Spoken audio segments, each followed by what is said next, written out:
بسم الله الرحمن الرحيم الحمد لله رب العالمين والصلاة والسلام على سيد الأنبياء والمرسلين أما بعد فأستعيذ بالله من الشيطان الرجيم بسم الله الرحمن الرحيم السلام علیکم ورحمۃ اللہ وبرکاتہ۔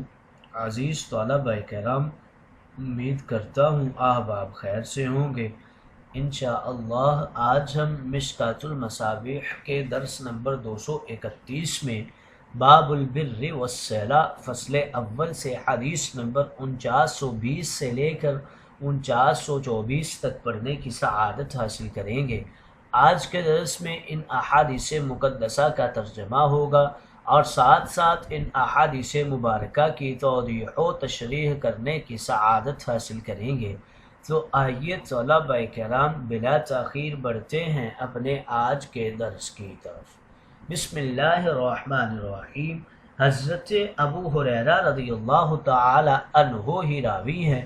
وعنہ قال قال رسول اللہ صلی اللہ علیہ وسلم الرحیم شجرۃ من الرحمن فقال اللہ من وصلک وصلتہ ومن قطعک قطعتہ، رواہ البخاری۔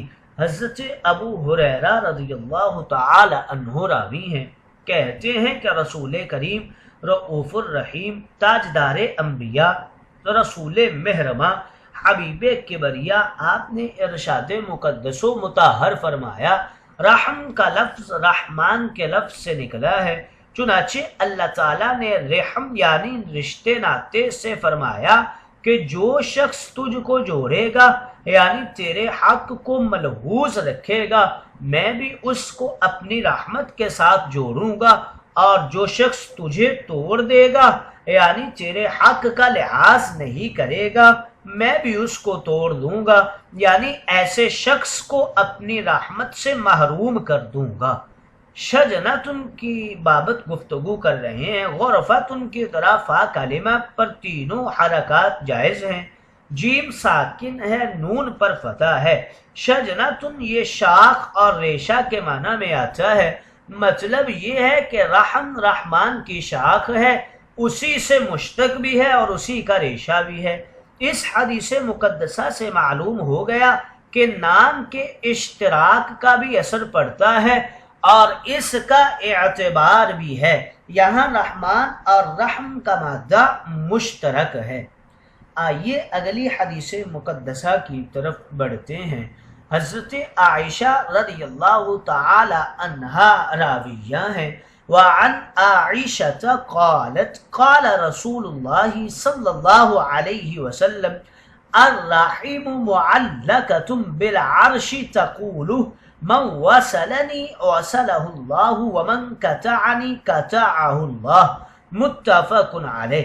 حضرت عائشہ رضی اللہ تعالی عنہا ام المومنین آپ فرماتی ہیں کہ رسول کریم رؤوف الرحیم، تاجدار انبیاء، حبیب کبریا، رسول مہربان نے ارشاد مقدس فرمایا، یعنی نعت عرش سے لٹکا ہوا ہے اور کہتا ہے کہ جو شخص مجھ کو جوڑے گا اس کو اللہ تعالیٰ جوڑے گا، اور جو شخص مجھ کو توڑے گا اسے اللہ تعالیٰ جدا کر دے گا۔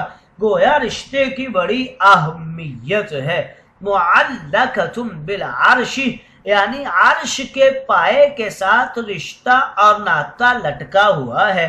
اس رشتہ و ناطہ نے عرش کا پایا پکڑ رکھا ہے اور یہ اعلان کر رہا ہے کہ جس نے مجھے جوڑا رحمان اسے جوڑے گا، اور جس نے مجھے توڑا رحمان اسے توڑے گا۔ اگلی حدیث مقدسہ کی طرف بڑھتے ہیں۔ حضرت جبیر بن مطعم رضی اللہ تعالی عنہ راوی ہیں۔ وعن جبیر بن مطعم قال قال رسول اللہ صلی اللہ علیہ وسلم لا يدخل الجنة قاطع۔ حضرت جبیر ابن مطعم رضی اللہ تعالی عنہ راوی ہیں، کہتے ہیں کہ رسول کریم رؤوف الرحیم، تاجدار انبیاء، حبیب کبریا رسول مہربان نے ارشاد مقدس فرمایا قطع رحم کرنے والا جنت میں داخل نہیں ہوگا۔ یہ بخاری و مسلم کی روایت ہے۔ قاطع یعنی جو شخص صلہ رحمی توڑنے کو جائز مانتا ہے اس شخص نے حرام کو حلال کہہ دیا ہے، اس لیے کافر ہو گیا ہے، لہٰذا کبھی بھی جنت میں نہیں جائے گا بلکہ ہمیشہ دوزخ میں رہے گا۔ یا دخول سے مراد دخول اول ہے کہ ابتدا میں جنت میں نہیں جائے گا، سزا بھگتنے کے بعد جائے گا۔ اگلی حدیث مقدسہ کی طرف بڑھتے ہیں۔ حضرت ابن عمر رضی اللہ تعالی عنہ راوی ہیں، وعن ابن عمر قال قال رسول اللہ صلی اللہ علیہ وسلم لیس الواصل بالمکافئ ولكن الواصل الذي اذا قطعت رحمه واصلها، رواہ البخاری۔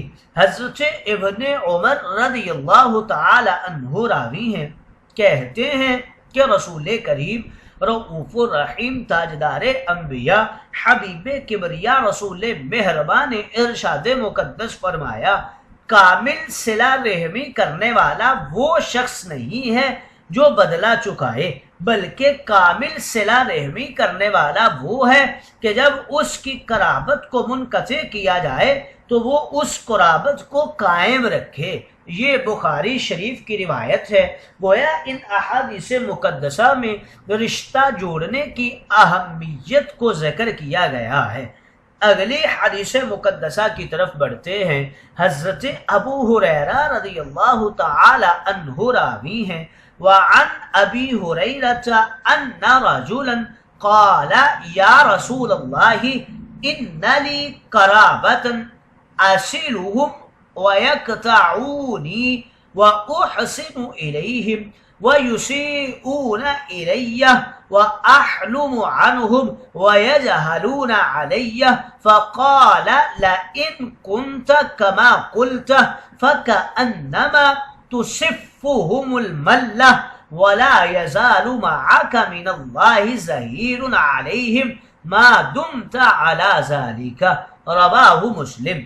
حضرت ابو ہریرہ رضی اللہ تعالی عنہ راوی ہیں، کہتے ہیں ایک شخص نے عرض کیا یا رسول اللہ میرے کچھ قرابت دار ایسے ہیں کہ میں تو ان کے ساتھ نیک سلوک کرتا ہوں لیکن وہ میرے ساتھ نیک سلوک نہیں کرتے، میں ان کے ساتھ احسان کرتا ہوں اور وہ میرے ساتھ برائی کرتے ہیں، میں ان کے ساتھ حلم اور بردباری اور درگزر کا رویہ اختیار کرتا ہوں اور وہ مجھ سے جہالت کے ساتھ پیش آتے ہیں، یعنی مجھے برا بلا کہتے ہیں اور مجھ پر غیظ و غضب کا اظہار کرتے ہیں۔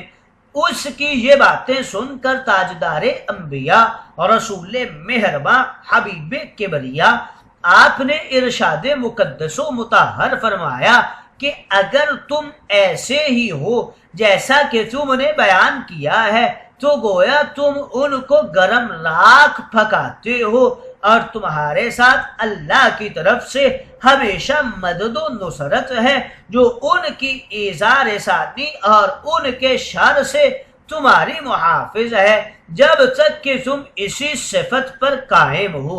یہ مسلم شریف کی روایت ہے۔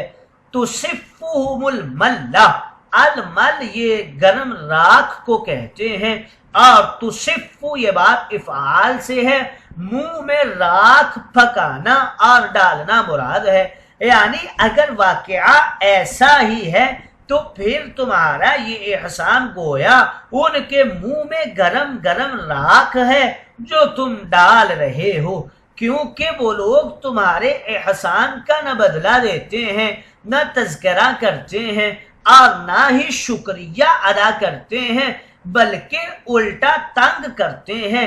گویا تم نے ان لوگوں کو اس طرح ذلیل کیا کہ ان کے منہ کے اندر تم نے راکھ پھینک دی ہے۔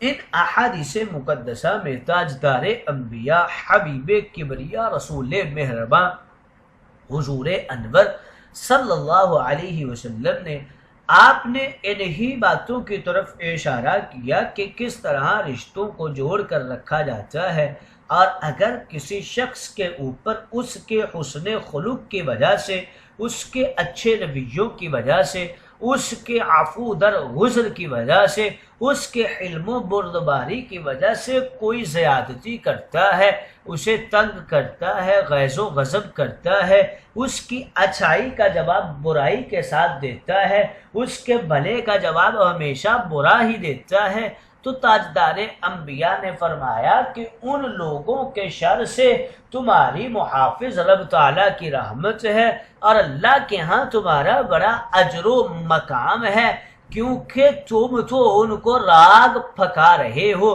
یعنی تم ان کے منہ کے اندر راکھ ڈال رہے ہو، نہ وہ اگل سکتے ہیں نہ وہ نگل سکتے ہیں، یعنی تمہارا ان کے اوپر اتنا اثر و رسوخ اور داغ بیٹھ چکی ہے کہ اب وہ اندر ہی اندر تم سے بغض و نفرت اور حسد کی آگ میں جل رہے ہیں، لیکن کر کچھ بھی نہیں سکتے۔